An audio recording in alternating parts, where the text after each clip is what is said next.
मित्र हो, विरोधकांना काय झालंय हे मला कळत नाही. राहुल गांधींनी लोकसभेतल्या विरोधी पक्षनेत्यांनी खासदारांवर हल्ला करावा आणि ते पडले आणि दोघे जण हॉस्पिटलमध्ये ॲडमिट आहेत. त्यांचा MRI काढण्यात येत आहे. आणि सगळ्यात वाईट म्हणजे सगळ्या पत्रकारांनी जेव्हा विचारलं कि तुम्ही धक्काबुक्की केली, बोले धक्काबुक्की से कुछ नहीं होता, किसी को कुछ नहीं होता. म्हणजे धक्काबुक्की केली हे मान्य केलं. आता खोटं काहीतरी नवी सबब काढून एक फेक नॅरेटिव्ह करण्यासाठी आता एक प्रेस कॉन्फरन्स करतील किंवा करणार आहेत आता. पण ही अत्यंत निषेधाची गोष्ट आहे. लोकशाहीचा हा घोर अपमान आहे. आणि तुमच्याकडे ताकद आहे म्हणजे शारीरिक ताकदीचा वापर करायला लागले. हा काय आखाडा आहे का? अहो, आखाड्यात सुद्धा किती नियम असतात. म्हणजे कोल्हापूर आंधळकर असोत, मारुती माने असो, किती कसे वागले. कुस्तीलाही नियम असतात, आखाड्याला नियम असतात. पण यांच्या काँग्रेसच्या आखाड्याला काही नियम नाही. त्यांना पराभव इतका झोंबलेला आहे 2024चा. कारण कितीही बोलले आणि सुरुवातीला असं दाखवलं जणू त्यांचा विजय झाला, तरी पंतप्रधान मोदीच झालेत आणि हे तिसऱ्यांदा झालेत.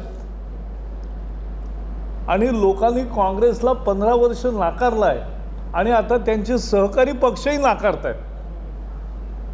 EVMच्या मुद्द्यावर, बाकी सगळ्या मुद्द्यांवर त्यांचे इंडिया अलायन्समधले लोक आता बाजूला झालेत. त्यामुळे काँग्रेस हताश आहे, निराश आहे. त्यांना लक्षात येत आहे की भविष्य काही नाही आणि असे वागले तर मुळीचच नाही. म्हणजे हा अतिशय रागाचा मुद्दा आहे. आणि मला कोणीतरी प्रतिक्रिया विचारली तर गुंड म्हटलं, गुंड काय करू शकतात? जो तो आपल्या लेव्हलनेच खेळतो ना, आपल्या लेव्हलनेच बोलतो. त्यामुळे त्यांचं वागणं तसं आहे. आणि ते म्हणाले की धक्काबुक्कीने काही होत नाही, म्हणजे कोणी मरत नाही असं त्यांचं म्हणणं आहे. म्हणजे असं कुठे राजकारणात झालेलं आजपर्यंत कोणी देशात पाहिलं नाही. संसदेच्या प्रांगणात माझ्या मनात एक दुसरा विषय आहे, तेवढा सांगतो. मग या दोन विषयांवरचे मी प्रश्न घेईन. एक देश एक निवडणूक याला विरोध करणारे लोक हे सामान्य मतदारांना मूर्ख समजतात किंवा त्यांच्या शहाणपणावर त्यांचा मुळीच विश्वास नाही, असा याचा अर्थ होतो. कसा ते मी समजून सांगतो. मतदार हे स्वतःच्या मनाने मत देतात, कुणाच्या सांगण्याने, कुठल्या प्रचाराने मत देत नाहीत. आता मी 50 वर्ष राजकारणात आहे. 71च्या निवडणुकीपासून मी निवडणुकीत काम केलं आहे आणि 12 राज्यांमध्ये निवडणुकीत काम केलं आहे.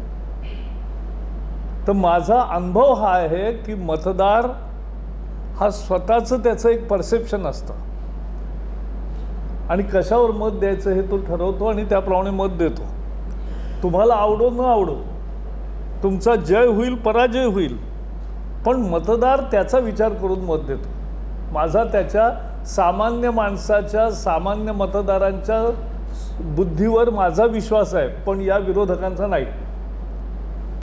ते आता असं आहे, तिथे लोकसभेचं आमचं सभागृहाचे नेते सगळ्यांनी आपापल्या प्रतिक्रिया दिल्याच आहेत. आता उद्या शेवटचा दिवस आहे संसदेच्या अधिवेशनाचा, तेव्हा तो निर्णय तिथे होतो, त्याचं मला इथे सांगता येणार नाही. आहे ना. गेल्या 5-6 वर्षात थोडंसं आधीपासून महाराष्ट्रात जो जातीय वाद वाढतोय राजकारणामध्ये किंवा समाजातही सोशल मीडियावर काही, त्याबद्दल तुमचं मत काय?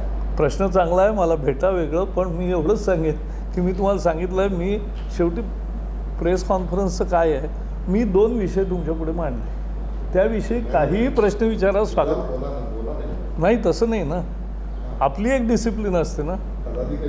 नाही ते वेगळं, अजूनही मी आत्ता केरळचा प्रभारी आहे, मला हा विषय वेगळा आहे आणि तो चांगला आहे, त्याचं भाषण ठेवा, मला पत्रकार संघाबरोबर मी येईल.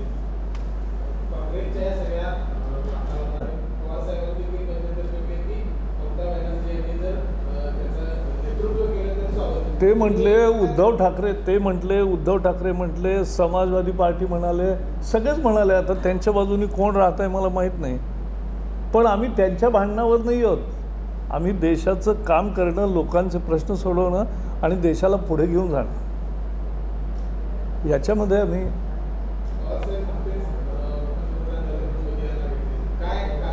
नाही, ते लोकसभेत असं असतं, तिथे पार्लमेंटला भेटतात आणि पंतप्रधानांकडे काही कामही घेऊन जातात, मंत्र्यांकडेही कामं घेऊन जातात, त्यात काही चूक नाही.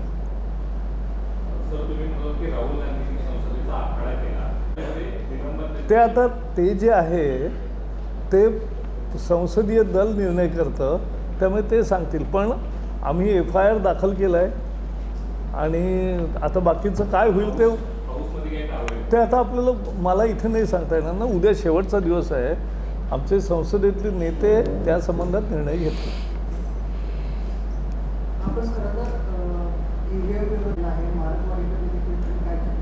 त्याला काय अर्थ आहे का? म्हणजे म्हणजे आत्ता इथे मतदान घ्यायचं तुम्ही, त्याला काय व्हॅलिडिटी आहे का काय आहे?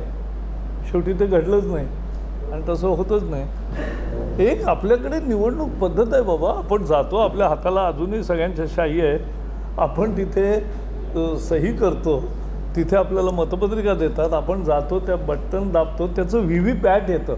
VVPAT ही मतपत्रिकाच आहे, जी तुम्हाला दिसते की तुम्ही दिलाय मत, तेच आलंय की नाही चिन्ह, त्यालाच मत पडलाय ना हे तुम्हाला दिसतं.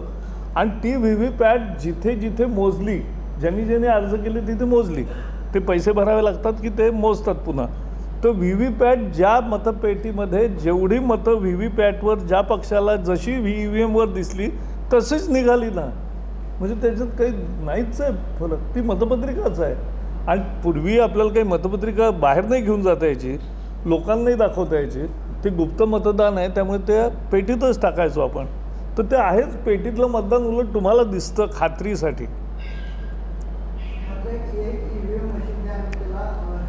असं त्यांनासाठी 8 दिवसाचा चॅलेंज आणि कायम 24 तासाचं चॅलेंज, म्हणजे किती दिवसाचं, केव्हाही कोणी यावं आणि हॅक करून दाखवावं असं निवडणूक आयोगाने सांगितलेलंच आहे. पण त्याचं चॅलेंज कोणी, शिवधनुष्य कोणी उचललं नाही, उचलू शकलं नाही. दिल्ली विधानसभेत याबाबत डेमो दिला गेला, त्याला काय अर्थ? त्यांनी निवडणूक आयोगाने सांगितलं आहे, आम्ही आमच्या इथे EVM ठेवलेले आहेत, या तुम्ही आणि करून दाखवा, किंवा कुठलं असं. हे काय आहे, नाचता येईना अंगण वाकडा, आपल्याकडे म्हण आहे. पराभवाचं कारण न शोधता खापर फोडणं, म्हणजे झारखंडमध्ये याच वेळेला जिंकले, तिथे EVM चांगलं, तेलंगणात जिंकले तिथे चांगलं, राजस्थानात हारले तिथे वाईट, छत्तीसगडला हारले तिथे वाईट, हिमाचलला जिंकले तिथे चांगलं, कर्नाटकात जिंकले तिथे चांगलं, महाराष्ट्रात हारले तिथे वाईट. असं नसतं ना.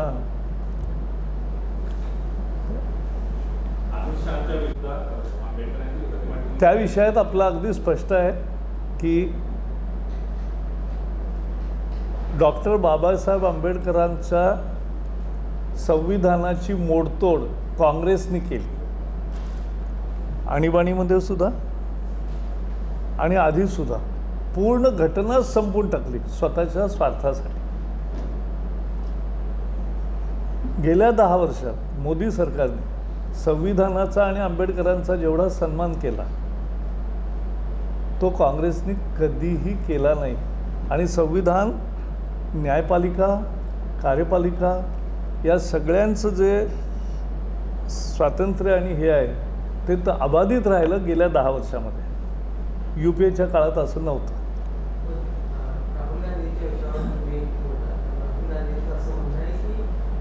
कमाल आहे हे. तर हा कांगावा म्हणतात याला, मराठीमध्ये चांगला शब्द आहे कांगावा. कारण यामध्ये तथ्य नाही ना. तुम्ही रोज येताय, रोज बोलताय, कोण तुम्हाला अडवताय? ते म्हणतात मला माझा माईक बंद केला. अरे सगळा देश ऐकतोय, तुमचा माईक कुठे बंद झाला आहे? सगळा देश, तुम्ही रोज काही बोलता, कुठलंही थांबवत नाही कोणी. पंतप्रधानांच्या भाषणात काँग्रेसवाले व्यत्यय आणतात, राहुल गांधीच्या भाषणात BJPने व्यत्यय आणला नाही. कारण आमचं हो त्यावेळेला 75 नाही पण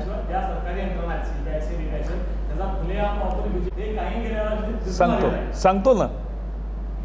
आणीबाणीमध्ये आम्ही जेलमध्ये होतो, कोल्हापुरातले अनेक जण होते आमच्याबरोबर येरोळा जेलमध्ये. हे जेलमध्ये जे गेलो ते आम्हाला कुठल्याही आरोपाशिवाय, कुठल्याही गुन्ह्याशिवाय पकडून नेलं. आम्ही तर सत्याग्रह केला होता, त्याची आम्हाला 3 महिने शिक्षा झाली. ते आम्हाला कळलं कारण आम्ही सत्याग्रह केला होता, ठीक आहे. पण पुढे आम्हाला मिसामध्ये जे ठेवलं, ऐका 1 मिनिट, हे जे केलं हे याच्यावर कोर्टात गेले किंवा असं बिना कारण, बिना आरोप, बिना साक्षी पुरावा, बिना तपासणी तुम्ही कसं अटक करता? तर त्यावेळेला निरेन डे होते आपले अटर्नी जनरल. तर त्यांना कोर्टाने विचारलं म्हणजे त्यांना काय, ते म्हटले त्यांना अपील करायचा अधिकार नाही स्थानबद्धांना. तर ते म्हटले का नाही अपील करायचा अधिकार? मग तुम्ही काय त्यांना मारलं तरीसुद्धा काही चालेल का? हो म्हटले, तोही अधिकार सरकारला आहे, असं उत्तर दिलं होतं. आणि म्हणून त्यांनी घटनेची मोडतोड केली, हे फॅक्ट आहे. पंतप्रधान मोदी बाबासाहेबांचा राजीनामा घ्यावा अशी मागणी ते कसं आहे, खरगे यांनी केली. त्याला काही अर्थ नाही ना. कारण साधं मुद्दा आहे.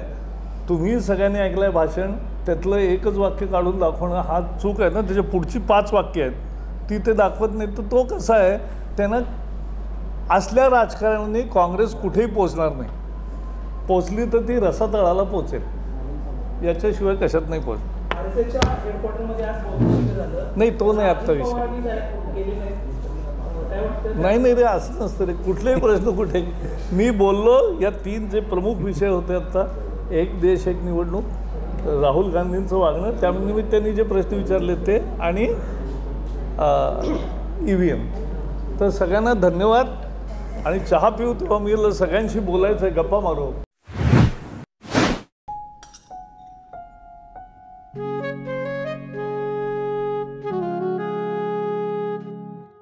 बाबा, आज येताना बासुंदी घेऊन या ना. अगं कालच आपण आईचा वाढदिवस होता म्हणून आणली होती ना. ऐकलं, गोकुळची बासुंदी पुन्हा खावीशी वाटतेय.